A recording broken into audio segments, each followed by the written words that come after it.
All right, welcome back to the channel. It's your boy Fanon, and in this video, we're going to talk about Terence Crawford and Bob Arum and the lawsuit that Terence Crawford filed against Bob Arum for breach of contract.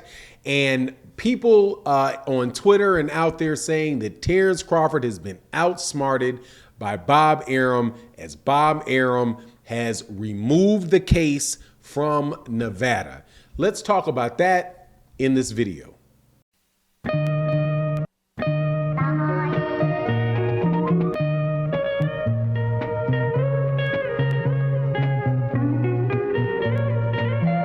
All right, welcome back to the channel. It's your boy Fanon, and in this video, we're going to talk about Terence Crawford, Bob Arum, and the lawsuit that Terence Crawford filed against him for breach of contract, and where it stands, and whether or not people who are saying that Bob Arum has outsmarted Terence Crawford by having his case removed from court are correct. But before I get into that, let me first say welcome back to the channel. Thank you guys so much for your support of the channel.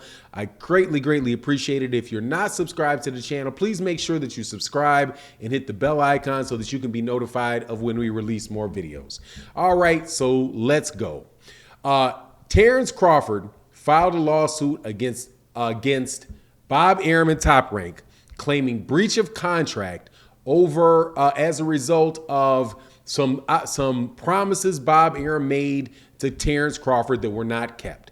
Specifically, the promises that were not kept were to provide him with a certain number of fights per year, and also to pay him a bonus associated with getting a fight with Errol Spence if he was unsuccessful in getting a fight with Errol Spence. So that is the reason why Terence Crawford sued Bob Arum.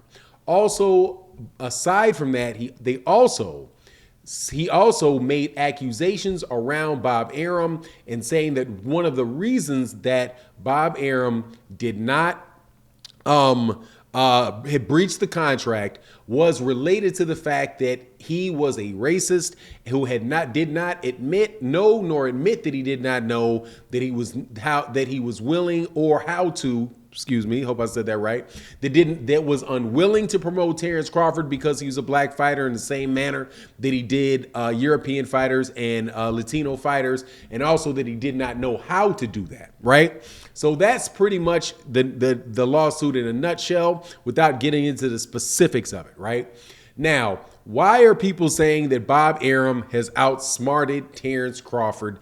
And this is what has happened. When Terence Crawford filed the lawsuit in the state of Nevada, and when he filed it in the state of Nevada, Top Rank and Bob Arum immediately had the case removed from Nevada, the court that Terence Crawford originally filed his complaint in, and had it taken out of that court and moved to a federal court.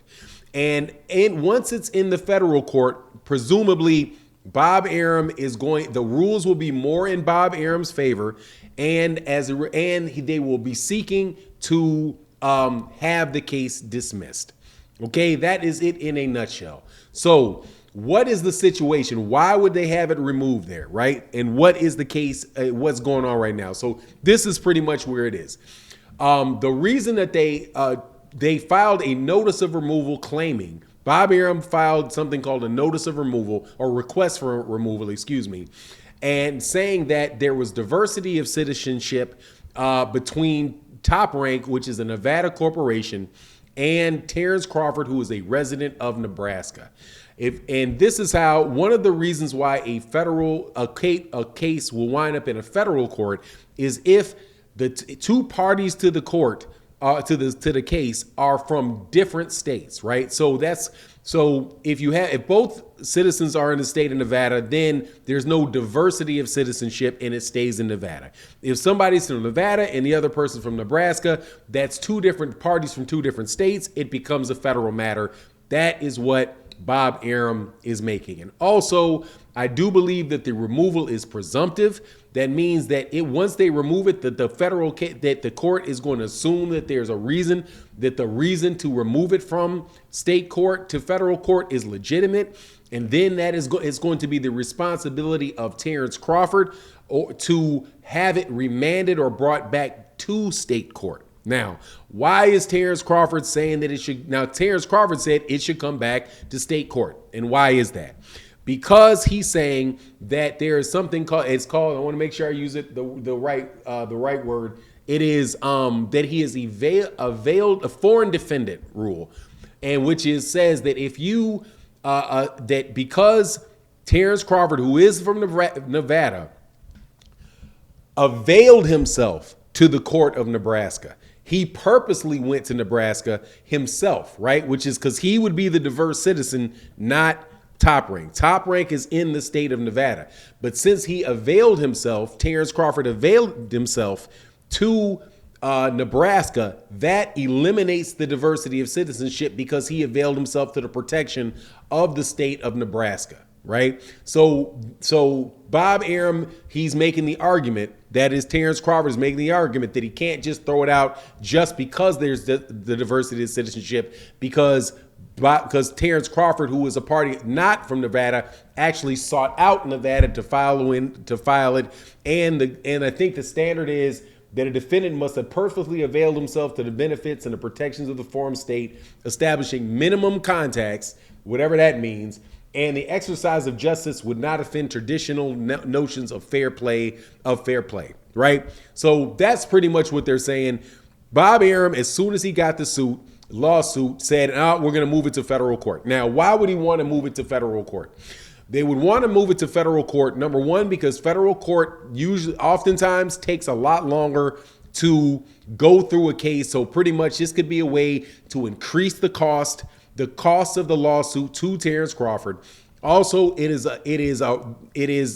federal court has a reputation for being more stringent in its rules and requirements, like when you have to file laws, when you have to file certain motions and do certain things, the time that you have to do it.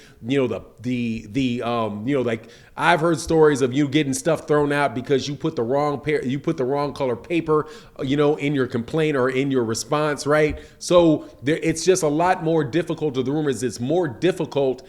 The reputation for the federal courts is that they are a lot more stringent and it takes a lot more time. So if you have the big pockets, you can draw out the cost and the length of the lawsuit, right? Now, does that mean that he outsmarted him? Not necessarily, because with Terence Crawford also has a counter move to that, and there he's saying that it was illegal that it was not justified to have it removed because of something called snap removal. Like you snap your fingers, right? They're saying that Bob Arum did that, pretty much was playing gamesmanship because he filed for the removal, requested the removal to federal court before he had ever even been served his complaint by Terence Crawford, right? So they're saying, look, how could you really have looked at this particular circumstance and moved on and just tried to throw it over to federal court when you haven't even had a chance to look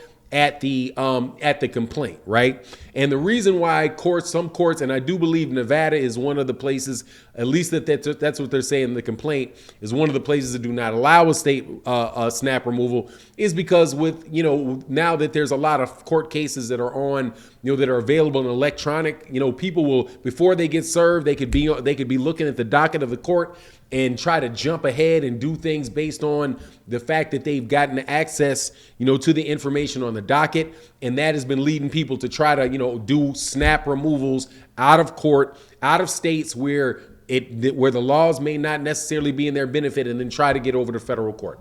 So all in all, is he outsmarting Terence Crawford? I can't say that. I think you'll find out, a little bit later down the road when you figure out what, how the court is going to rule. It could get remanded back to state court. They could say, yeah, that was a snap removal. Now, one of the reasons why Bob Arum is saying it wasn't a snap removal is because they didn't get access to the lawsuit off, from looking at an electronic docket, that they got access to it because the New York Post had put it in their face. And so they got a chance to see it. And once they saw it, then they filed for the removal. But anyway, a lot of it is just, from my take on it, is that, you just don't know. It's not really safe to say Bob Arum is outsmarting him, but Bob Arum has lawyers that are definitely very well schooled. They've been sued a lot They know Nevada law. They know and I'm sure they've dealt with the federal court. I think it's the Ninth Circuit, something like that. In Nevada, they've had dealings in both of those particular areas, so they're going to be familiar and know the laws and know which one, which circumstances, not just the laws, but the way that the court operates, the rules and procedures associated with the court, which ones are going to be in their benefit and which are not going to be in their benefit, right? However, we'll see how it goes on. My personal thing is, I know that these guys are probably trying to have the lawsuit dismissed. They probably think federal court is the jurisdiction that will give them the best chance to just have it dismissed, while Nevada may be more willing to take it and then hear the case on its merits, right, and go to it and not get it summarily dismissed. But it is what it is. We'll see what happens. My reading of it, I don't have the contracts for Terence Crawford, between Terence Crawford and Top Rank to give you an opinion on whether or not he breached the contract. I would have to actually see that. But anyway, that's my take on the matter. You let me know what you think in the comment section. I hope that wasn't too technical, but it is what it is. I hope it gives you some clarity into the matter. And with that, I'm out. Peace.